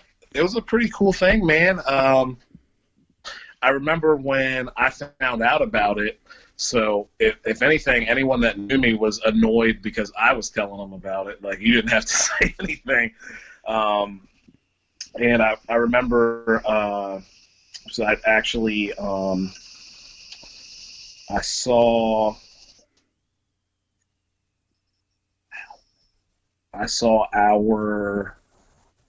she would have been our 4th grade teacher. So her name's Miss Chandler now, but it was Miss Moore at the time. Okay. And I was like, because I think this was right. It couldn't have been more than a month after your run, and because I just said something to someone else about it, and I was like, oh yeah. She was like, oh yeah, how have you been? I haven't seen you in forever. Yada yada yada. Who do you keep up with? Who have you seen? I was like, I haven't seen him in a while, but Earl just kicked ass on Sports Jeopardy.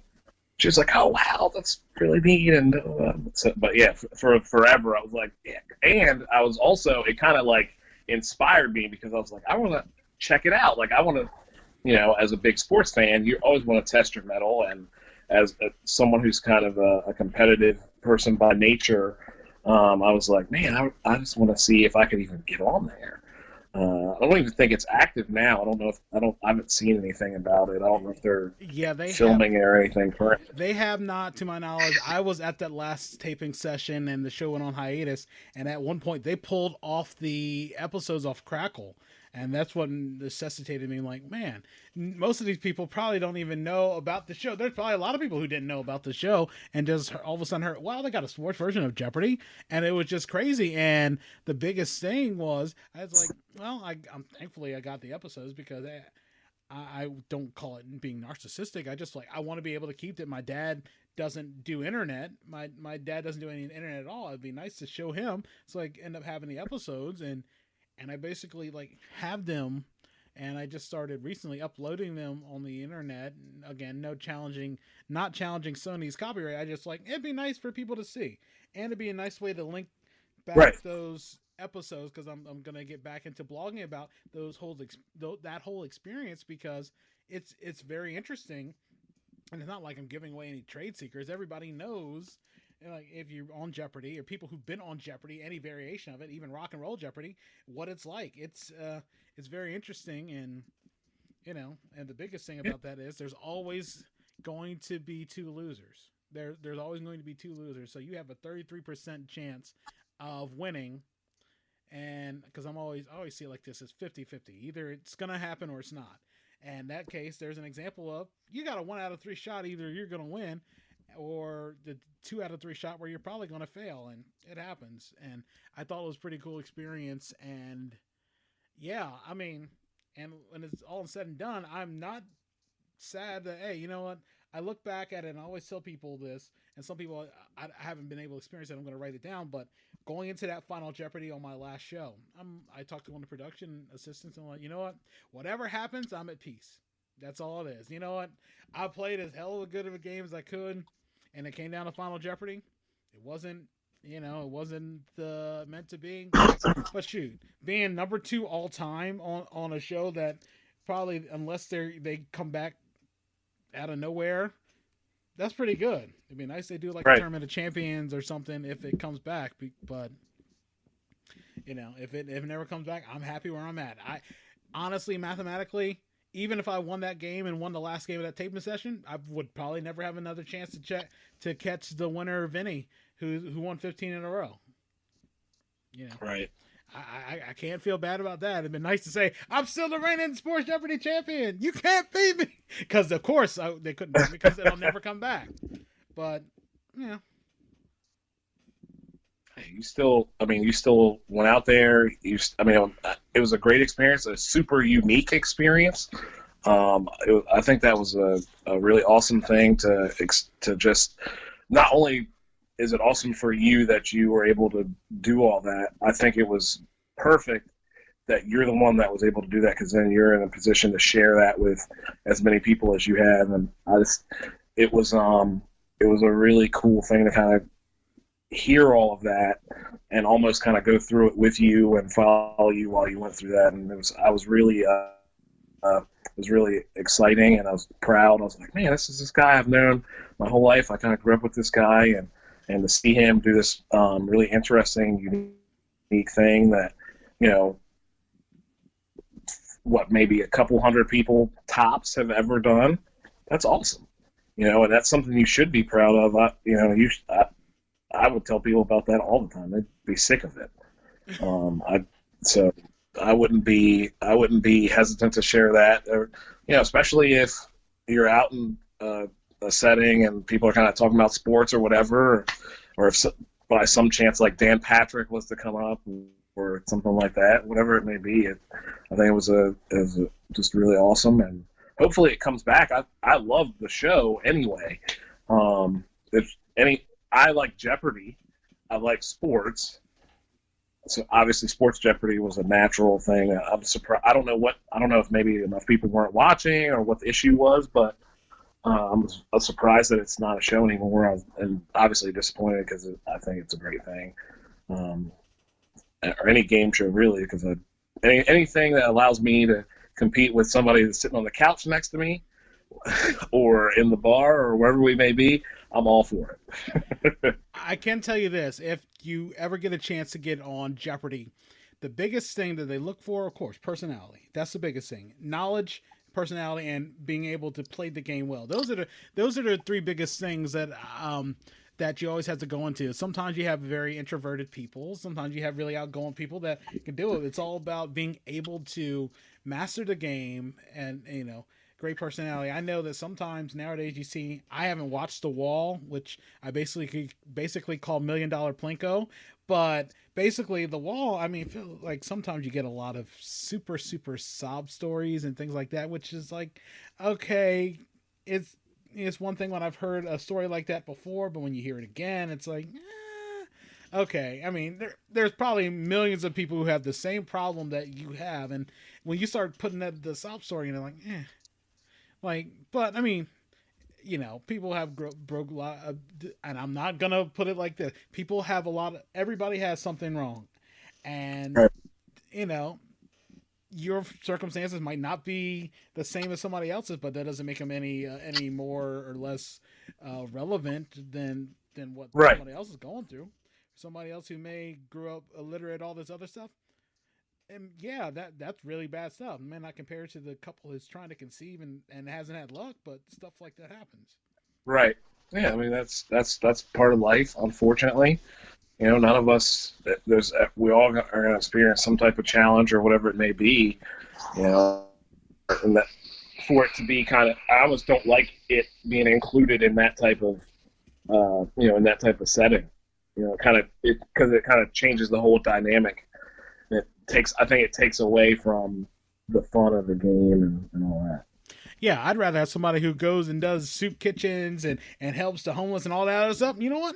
Let that person get on there, because they've surely done a hell of a lot more to contribute to society than I have, because honestly, somebody like that deserves a chance to win $1 million, because they've done so much as it is. Right. But Mike, I do appreciate it. Thank you so much. One thing before I go, what are ways people can reach out to you? I'm not sure how big you are on social media. I know, of course, you're on Facebook, but are you anywhere else on social media? Yeah, so I'm on Instagram and Twitter. Both of those are at MIGordy2, MIGORDY, and then the number 2. Obviously, I'm always promoting Eastciders, just to be a part of a startup and to watch this company kind of grow from this little cidery that essentially operated out of a shipping container into a semi-regional company. We're the number 8 company in the country for our category in 4 years time frame has been huge. I'm proud of what we've accomplished, and I just think I'm just really excited about what we have ahead of us and some of the cool stuff we're doing, especially if you're in Austin or if you're in anywhere in Texas or nearby. Come check the tasting room out. We're always doing unique things, just one-offs. We did a cider with electrolytes a couple weeks ago. We partnered with On It. That's Joe Rogan's company.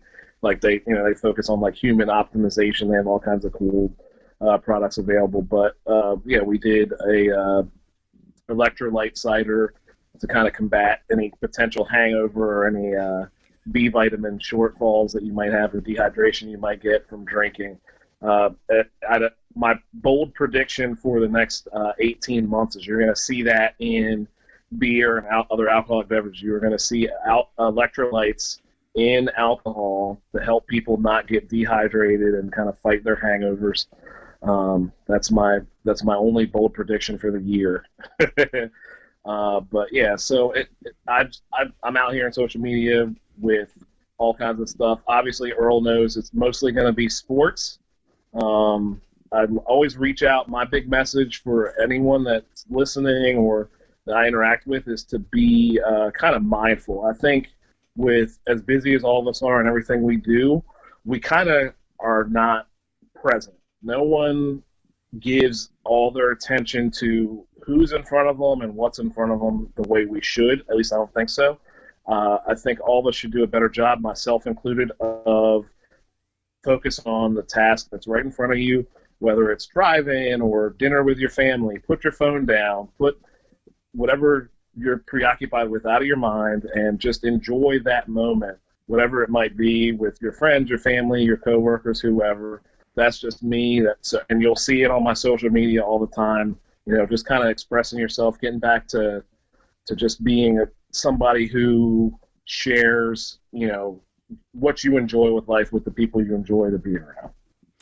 Well, Mike, I do appreciate it. Thank you so much. And I look forward to having you back again. We'll talk a little more about MMA, even though it's a little out of my realm, but I always think it's very interesting to get out of the comfort zone and talk a little more about stuff that you may not have much of a knowledge on, just to see. Maybe I might know more than I actually think I do, because I don't watch it enough, but it would be something very interesting to talk about as well.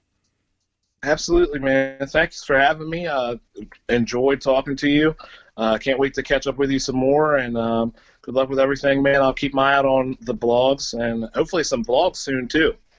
Oh, yeah, definitely.